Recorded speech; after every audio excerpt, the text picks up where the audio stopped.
Okay, let's go ahead and start deriving some equations for homework 1 part B. So first things first, we want to draw our vapor liquid equilibrium curve. So we have some graph like this, we have some pressure and some liquid mole fraction and some vapor mole fraction.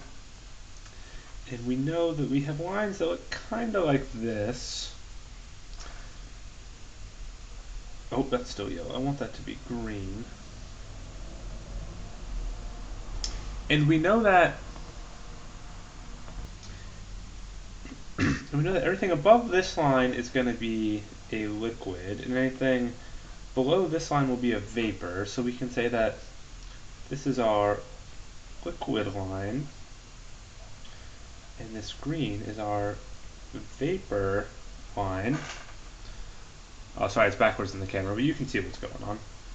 And then in here we have our vapor liquid equilibrium, right? So we can imagine we have some piston and it's filled with all, it's filled with all liquid, and we start to compress it. Like I said, with the piston we start compressing. We have some of this liquid is going to turn into some vapor, and that's consistent with our graph. We can see if we have some high pressure here, we'll have a liquid, but as the pressure drops, we're going to run into this liquid line, and that's important for our Raoult's law, right? So based on the piston and our graph, we can derive some equations. So first thing we know is that the Raoult's law is equal to x, I want that to be in red. Our Raoult's law is equal to xi pi sats, whatever the saturation pressure is of the system, our x being our liquid mole fraction, is going to be equal to yi, our vapor mole fraction, times the overall pressure. That is Raoult's law. And from that we can determine a lot of things. We can derive a lot of equations. The first thing we can do is derive our bubble pressure. So that is going to be, we have some liquid and we want the pressure at which that first vapor bubble is going to form, right? So we can derive that pretty easily. Here's our Raoult's law, so we can go ahead and write that again as xi pi sat is equal to yi p bubble. Okay, xi pi bubble. Well, let me see if I can get this camera a little better. Okay, I think you can see that good enough. That stupid glare. Okay, I think that's good enough. Yeah, sorry. So what we want to do is sum both sides, right? And we know that all the vapor fractions have to add up to 1. Or, all the vapor fractions have to add up to 1. So this yi term is going to go to 1, and we're going to be able to say that P bubble is going to be equal to the sum of our liquid mole fractions times P sat at some constant T. And so that's the first equation that we can derive. Okay, next things next, we're going to derive our P due. So using our Raoult's law, we can say that xi pi sat is equal to yi, P due. Okay, and this time we want to sum both sides again. Okay, we want to sum both of these sides, but we can say that, and again, P due is when we have some vapor, we're going to see our first drop of liquid form. We can say that this is going to equal 1. So when we divide by the sum of yi from both sides, we can say that P due is equal to Pi sat over our vapor mole fractions, and we can take the sum of that. So here we have derived our, if we go like this, we have our P do, and we have our P bubble derived. So now we can go ahead and start making graphs and making things look good after we derive a couple more equations. And again, P do, this is going to be at some T, at some constant temperature. Okay, let's go ahead and derive our bubble temperature. So again, we want to start with Raoult's law. P. Okay, again, we want to do the summation of both sides. Since we're dealing with bubble temperature, where we're going to see this first, we're going to see on our graph, we're going to see this first bubble form.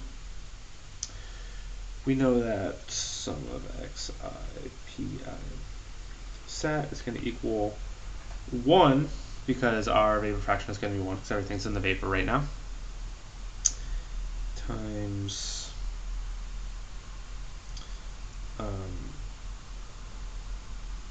the sum of some p. Okay, we can go ahead and divide by the sum of some p on both sides. So the sum of xi, so we can say that xi pi sat over p is going to equal 1.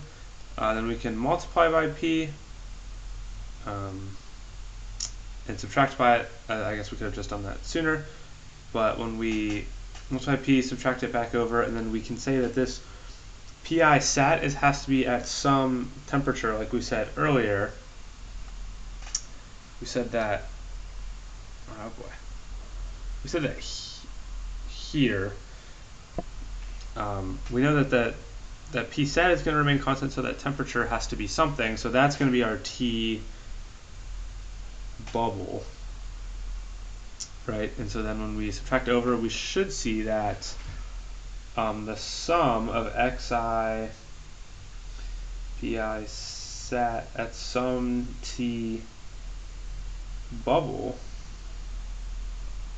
minus the sum of the total pressure must be equal to 0. And I guess this doesn't need to be the sum, this is just the total pressure. So there's our equation for here's our equation for T bubble. It's got to equal 0. Okay, now let's derive T vapor. And this calculation is going to be very similar for our T do. Start with Raoult's law, which is xi pi sat equal to yi p. Again, for our due temperature, we're looking for where that first water droplet is going to be. So we can say that right now we can take the sum of both sides. We don't even need to take the sum of both sides, we just know that the sum of all the x's is going to equal 1. And we know that this total pressure is going to be at some T do. So when we divide by P sat on both sides, we can say that 1 is equal to the sum of the vapor fraction times the pressure at some T do all over P I sat. And there's our due temperature, and now we can go ahead and plug this into Python and into Collaboratory and start getting some results. So let's go do that. Okay, we're over in Collaboratory. First things first, we went ahead and just imported some stuff to make our lives easier. Okay, actually went ahead and fixed our downloads. So now we have everything in here that we need. We installed the Chemi tools and Jax and everything, all our libraries. So now we can go ahead and get started coding. Okay, first things first, we are working with benzene and toluene, so we want to go ahead and start with that. So we just want to have some variable P for our properties is equal to the properties that we imported. We'll go bracket parentheses, and we'll go benzene, and we'll go toluene. We'll shift enter. We should get some properties. Okay, props is not scriptable. Okay, let's try that again. So it actually looks like we want to go parentheses and then brackets. And if we go bracket parentheses and we shift enter. Okay, great. So now we have our properties loaded in. And just to test this, if we wanted to say the vapor pressure of these two items, we go p dot pvap, we'll say 350 degrees T, and we shift enter. Okay, and there's our array of what the pressures will be, so that's cool.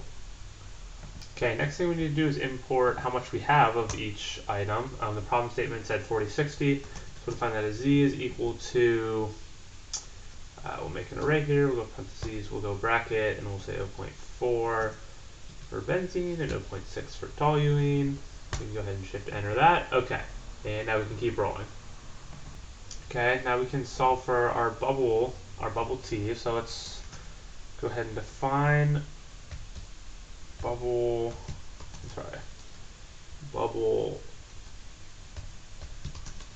P. Yeah, so we're going to define our bubble P with some X and some temperature. Okay, moving on. Okay, so let's go ahead and solve for that. So we know that Pi is equal to X times the vapor pressure. So we can say that Pi, which looks like pi, but it's not. Pi is equal to X times P dot Pvap of our T. So we go ahead and enter that. And then we know that our total pressure is going to be equal to the sum of all of our partial pressures. So that's going to be the sum of all of our PIs. Okay, so we have these set up, and so now we're going to want to return our P into our P divided by PI, because this is what we had kind of derived in our on the iPad in our deriving equations. And actually we want to go PI divided by P. Okay, shift enter. Okay, that didn't want to run. And it looks like we were just missing a colon here. Okay, that still doesn't want to run. Okay, we went ahead and indented everything, and now we're looking good. Okay, so we have to find our bubble P, so now we can go ahead and define do P. We're going to make this lowercase. Do P at some Y composition and, again, some T. Okay, next. From our derived equations, we can say that Pi is equal to P dot Pvap at some T. Okay, nice. And we can say that P is equal to, from our derived equations, 1 divided by the NP dot sum of yi divided by pi. Shift enter. Okay, great. And this shouldn't be yi, this should just be for some y, because that's how we defined it. So shift enter. Okay, we're golden. And we want to be able to return, call back our p and our y times our p divided by our pi based on what we derived earlier. So shift enter. Okay, great. Now we can move on. Okay, now to move on to our temperatures, we know that we have a lot of functions depending on each other, so that's why we're in Python, right? So we're going to use the scalar optimize function in order to make this a little bit easier on ourselves. First things first, we want to define bubble T at some X and some pressure. Okay, great. Okay, so now let's go ahead and use our optimization function. So we're going to say that our temperature is equal to sp optimize dot root underscore scalar.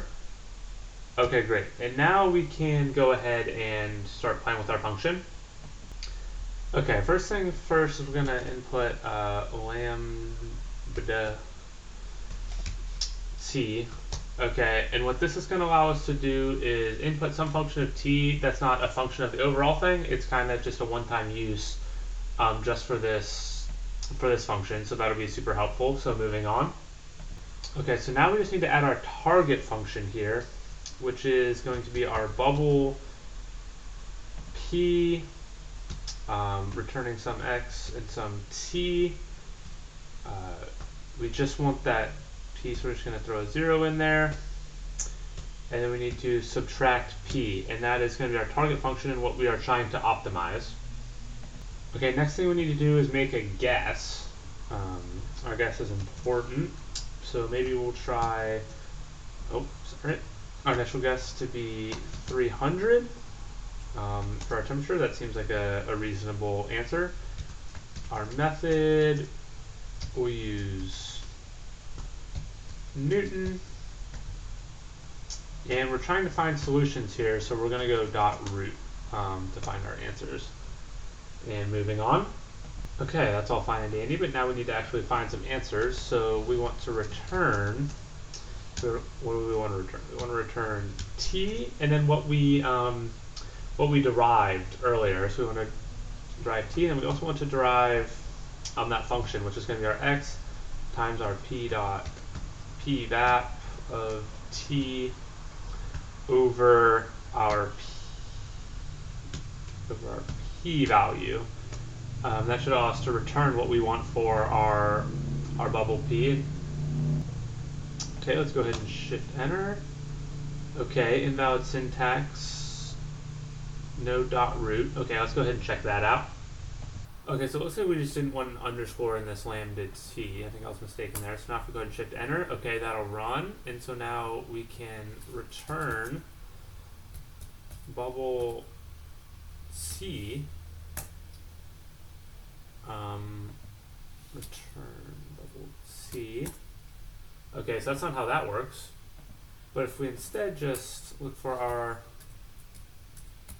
bubble c at some value, our 350 degrees K, we shift enter. Okay, we have an array. We don't actually want to return our bubble t yet. Let's instead try bubble p, shift enter. Okay.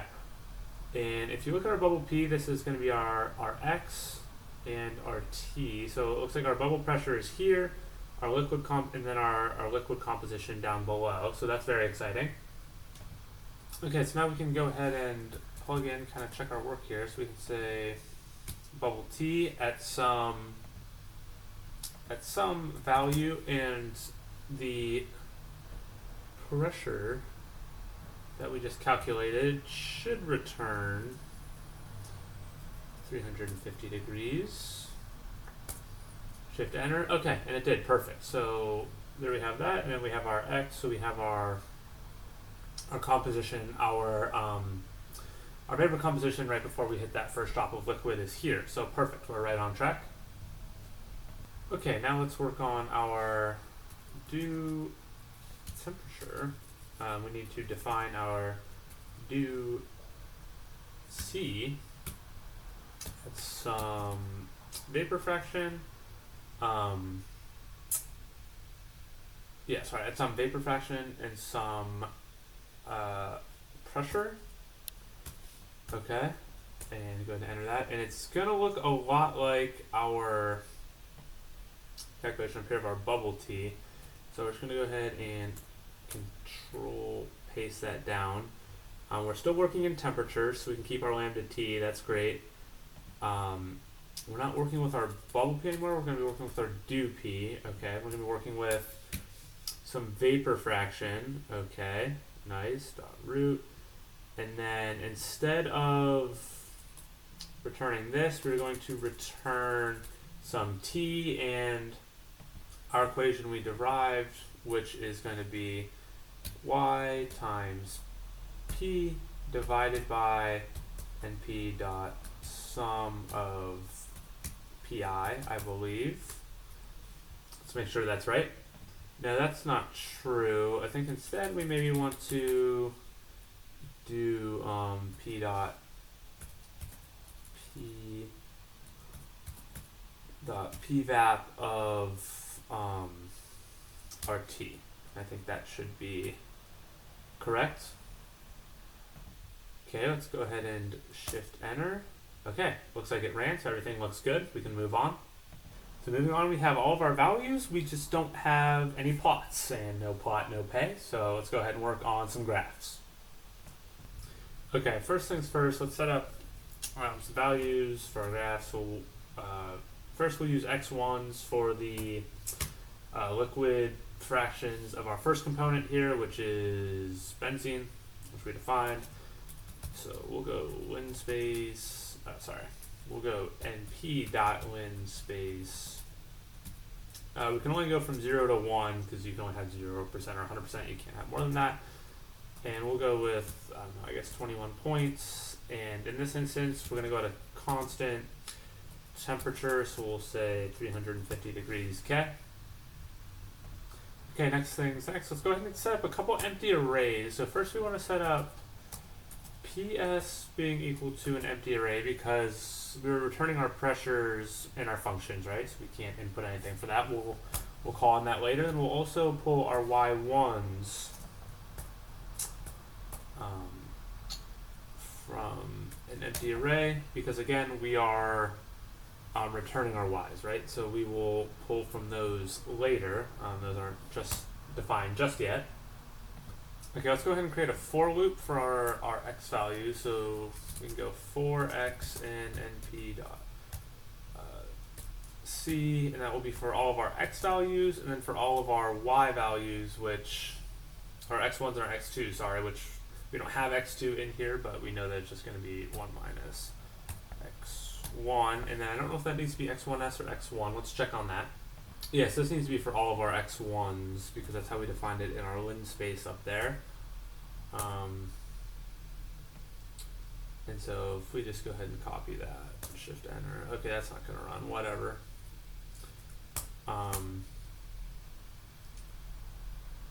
Okay, whatever. This will run the for loop. We'll run every value from 0 to 1. That's what this is for.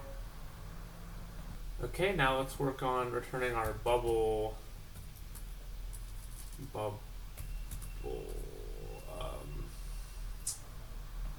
p at some x and some t. And we want to say our p's and our y's are going to be equal to this, so we can unpack it a little bit. Okay, now we can use the append function to kind of add on here, so we can go p's equal to append p. Oh, nope, not all, just something like that. Hold on, let's check why that's giving an error. So we don't actually want an equal sign, just a period will do. Please append p, y1s dot append y, add those on there. Okay, shift enter, and it runs like a charm. Beautiful. Okay, just to clean the data up a little bit, make it a little easier for plotting, we'll go ps is equal to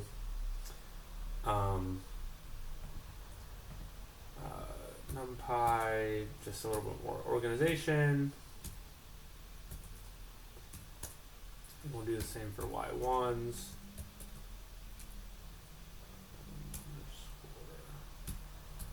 Y1s, make it a little bit easier to plot. Okay, that didn't quite run. Seems like we may want these in brackets instead.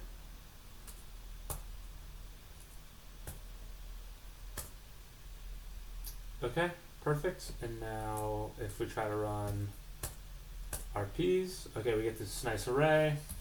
Our y1s, we get this nice array. Perfect. Okay, now we are getting closer to plotting. Okay, here we go. Our figure is going to equal to make underscore subplots. Okay, fig dot add underscore scatter. Our x is going to be equal to our x1s. y is going to be equal to our y1s. That might not be true. Let's check on that. So for our first plot, we're going to make our y equal to our p's. Our name is going to be bubble p, I think is a fine name. Maybe we can just make this bubble. And the mode, make this equal to lines, I suppose. And shift enter. Okay, we don't need two parentheses there. And there we have it. We have our pressures and we have our compositions. And here's our graph. Looks pretty linear. Yeah, let's see if we can make another graph. So one quick small error that we do need to fix. For here, again, we're only worried about that benzene because everything else will just be 1 minus benzene. So I think we want to throw brackets in a 0 here, just referring to the first column of those y's. Okay, let's see how that looks. We'll shift enter, great, shift enter. Looks better. Shift enter. Okay, our plot looks good, and now let's try and do the same thing, but let's add a p, let's add a do. So maybe we can Control C, Control V that, and make some edits. And all we're going to have to do is change from our x1s to our y1s, keep the pressure. Maybe let's call this do instead. We can go shift enter, and we have this very nice curve now. It looks good. Here would be our vapor liquid equilibrium in here. Okay, very nice. But now instead of, we want to make the same graph, but instead of a constant temperature, we want to have a constant pressure.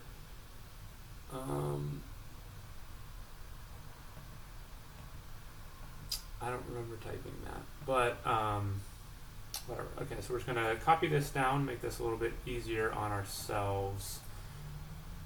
Okay, so how are we going to set this up for a constant temperature and a new P? So basically, to set up this next graph, everywhere we see, we want to replace everywhere we see T with our constant pressure. So our P, not that. First of all, our P is going to be equal to 101.325 pascals. So I'm solving for a T. We're solving for a T. It's on P. I'll give in P, our TS. We're going to append our T. Shift enter. Okay, TS is not defined. Because TS is going to be defined down here. TS is still not defined because this needs to be TS. Okay, awesome. And now we can just go ahead and make a very similar plot. So I think we're just going to copy all of this, throw it in here, and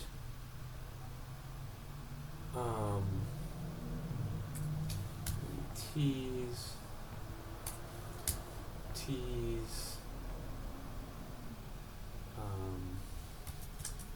copy and mode is equal to lines, shift enter.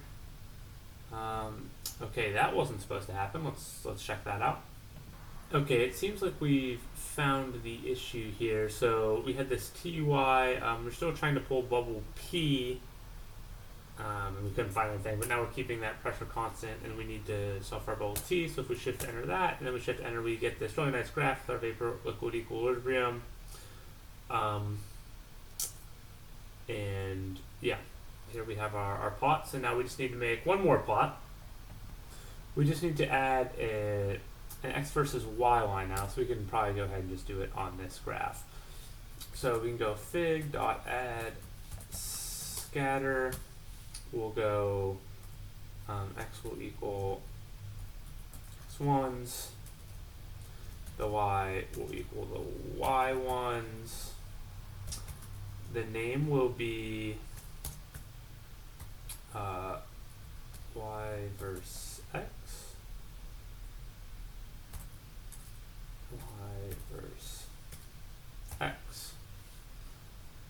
and the mode will be equal to lines. Shift enter. It's definitely not ass scatter. Sorry about that. Let me just try add scatter. Okay, that doesn't look quite right. Maybe we'll try and get this on a different graph or axes aren't so bad.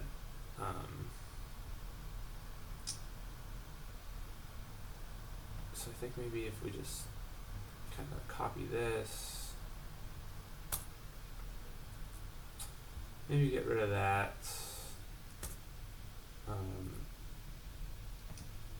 Do something like this.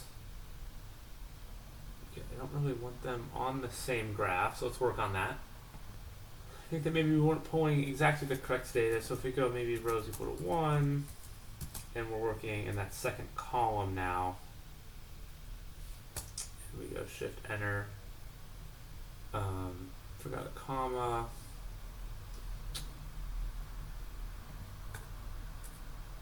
well this should say 2, no I'm sorry, this should still say 1, shift enter, okay that's great. Now here, I think we want to just do something like that. Shift enter. Okay, it's out of the range, but maybe if we go ahead and add this back up here, we can add to this graph. X is equal to x1, y versus x. So little lines. If we go shift enter. Okay, we're still seeing something come up incorrectly. Let's check that out. Okay, I was unable to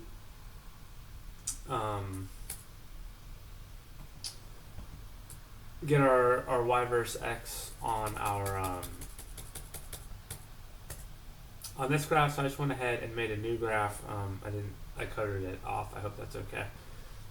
And we can now see our y versus our x composition and how it differs. You can imagine some 45-degree line through all these points. Definitely a decent amount of deviation, as you can see, but here are our 3 plots that we're trying to make at a constant pressure, constant temperature, and then our y versus our x, our liquid versus our vapor phase composition. Thank you for watching. This was a fun coding, and we'll see you in part C.